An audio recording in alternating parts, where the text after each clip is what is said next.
Praise the living God. My names are Pastor Kelvin J. Zulu, Jesus Anointed Ministries, Kawata branch under Bishop Billy Fuller.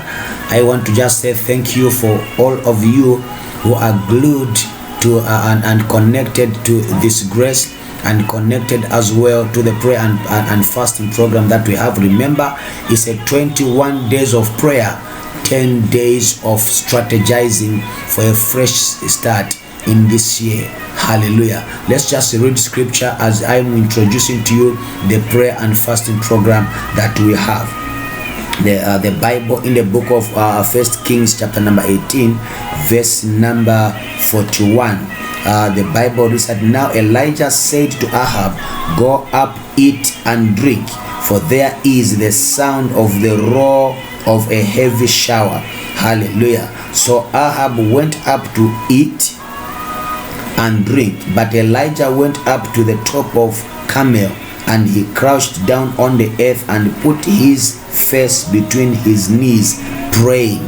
Hallelujah. You can see what is happening here. Elijah gets to hear by the Spirit of God that there shall be abundant rain. Hallelujah. You remember that there were 3 years plus that there were no rain. Hallelujah. And so Elijah gets to hear the voice of God. He gets to hear the sound of heavy rains in the realm of the Spirit before natural men could be able to hear the sound of that voice. And so he tells Ahab the king at that particular time, say, look, go up, go and eat and drink, whilst I go up on the mountain to pray. It matters what you are doing at what particular time. There's nothing wrong with eating. There's nothing wrong with drinking. Hallelujah. There's nothing wrong with feasting. But you must know that everything has got its own time. If you are feasting and the time when you're supposed to pray and fast, that is wrong. If you are fasting and feast and praying at the time you're supposed to eat, that's wrong. So you must know your seasons very well. Hallelujah. And so Elijah gets to tell Ahab the king, go up, eat and drink. I refuse to be eating and drinking whilst other people are praying for their lives. Hallelujah. After all, what is it that to go feast for when my life has experienced a delay? It has experienced pain and suffering. My life is not the way it's supposed to be. Hear me, child of God. The Bible is very clear. When you hear what God wants to do for you, have you received perhaps a prophetic word over your life? You ought to pray and enforce what you have heard from the Lord. And that's what Elijah was saying. I hear by the Spirit of God that there shall be divine speed coming upon a people in this season because of the delays that have gotten to taken place. Remember that half the year is gone right now. We are now in the second half of this year, and when you look back properly, you realize that there's little or nothing that we have achieved compared to the plans and the vision that we had when we entered in 2020. Hallelujah. And so I'm here to tell somebody, the Lord tells me to tell you there's divine speed that the Lord will release upon those who will spiritually and physically position themselves in this in this time and season. And so the prayer and fasting begins from day one. Hallelujah. And so the first week, let me just go through the weeks, because we are going to pray according to certain titles on a particular week. Week 1, for example, is a week for consecration.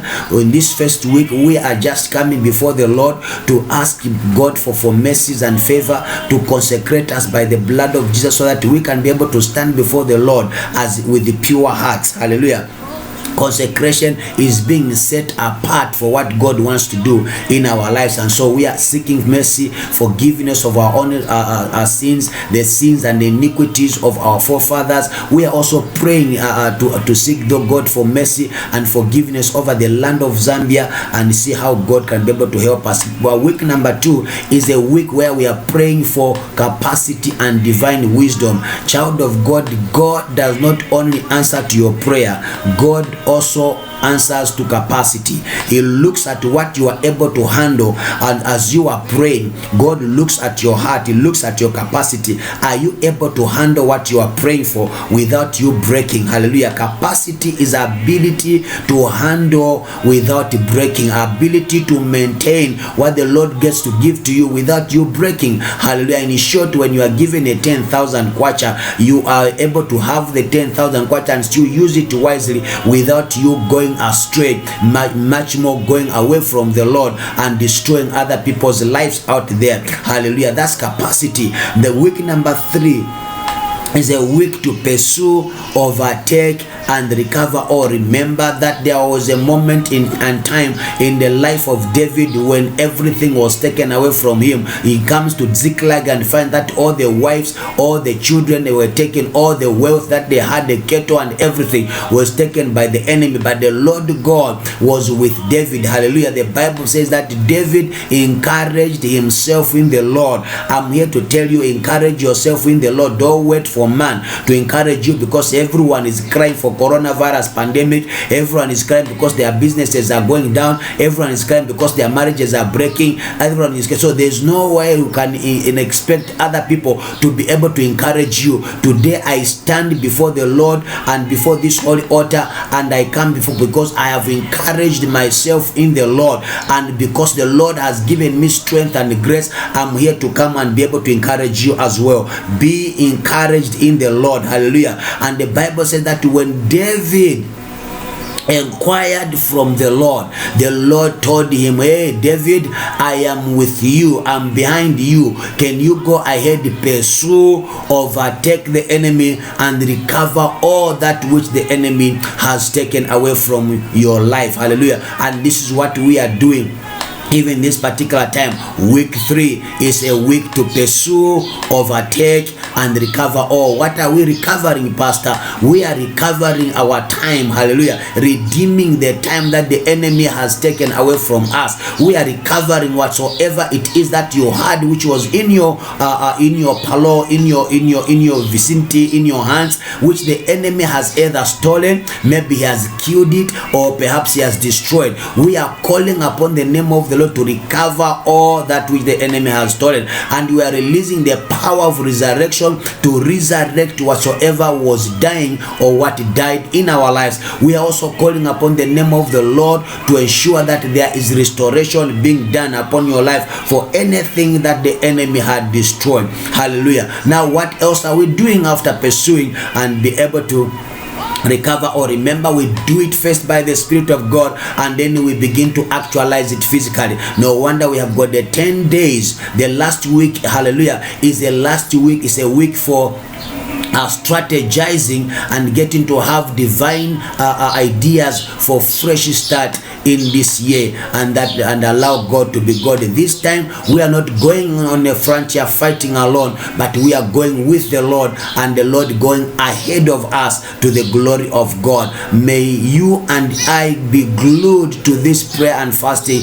Be faithful to pray the prayers every day. We will have a prayer point for every day until 31 days to the glory of God. And you and I, by the end of this prayer and fasting, you will be able to tell that surely something has changed in my life. Remember, I'm Pastor Kelvin J. Zulu, your very partner in prayer, who will stand with you. If at all something is happening, you want to ask a question, you have got prayer points. Hallelujah.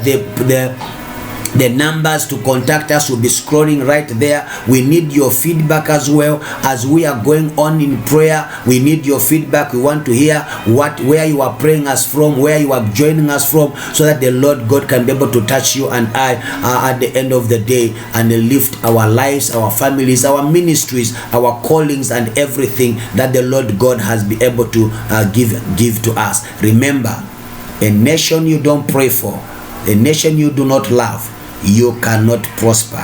You and I will not only pray for ourselves and our families, we are also praying for the nation of Zambia to the glory of God. Shalom, shalom for now. In Jesus' name, amen.